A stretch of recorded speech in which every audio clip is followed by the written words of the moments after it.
خاوەن چەند کارگەیەکی دروستکردنی ساردەمەنی و شیرنەمەنی لە بەرامبەر گرنگی نەدانی حکوومەتی هەرێم بە بەرهەمی ناوخۆ لە بەردەم پارێزگای سلێمانی گرتبوونەوەیەکی ناڕەزاییان ئەنجامدا.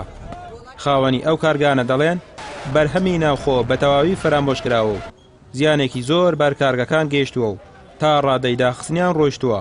کێشەیەکی زۆر بۆماناتۆتە پێشێ ئەم گومرگوینی کە ئێستا لە کوردستان لە عێراق تەواوی عێراقی گرتوتەوە لەسەر هاوردەی دەرەکی لابراوە و لەسەر مەوادی ئەوەلی ناوخۆ زیادی کردووە.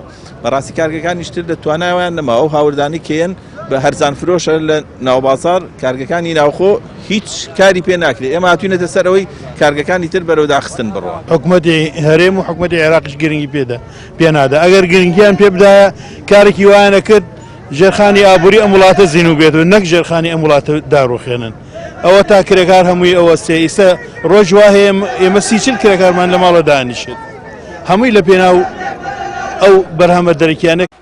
خۆپشاندانی کرێکاران و خاوەن کارگەکان بۆ ئەوەیە کە حکوومەت گرنگی زیاتر بدات بە بەرهەمی ناوخۆ و هێندە پشت بە بەرهەمی دەرەکی نەبەسترێت، وەکو ناڕەزاییەکی چەند کارگەیەکی دروستکردنی ساردەمەنی ئایسکرێم و شیرنەمەنی بۆ ماوەی 2 ڕۆژ کارگەکانیان دادەخەن.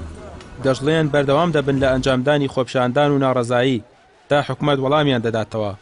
هاوکات یادە شتێکیان بە پارێزگاری سلێمانیدا کە خۆی لە داواکاری خاوەن کارگەکان دەبینێتەوە. هەموو عێراق کارگەی بڵێن ئایسکرێم دایخستووە، لەبەرەوە هۆکاری ئەوەتانێ ناتوانیم نافسە بکەی تۆ بەس زەن بتەوەتانێ لە کوردستان استثمارت کردووە. لە هەر وڵاتێک بیت حکوومەتەکە پشتگیری لێکە، بەڵام ئێمە نە حکوومەت پشتگیری لێمان کردووە نە ڕۆژێکیش بۆ 10 ساڵە من خاوەن کارگەم بۆ 1 سەعات کەس گوێی لێمان نەگردووە کە هیچمان نییە، هیچ شتێکمان بۆ نەکراوە تا ئێستا.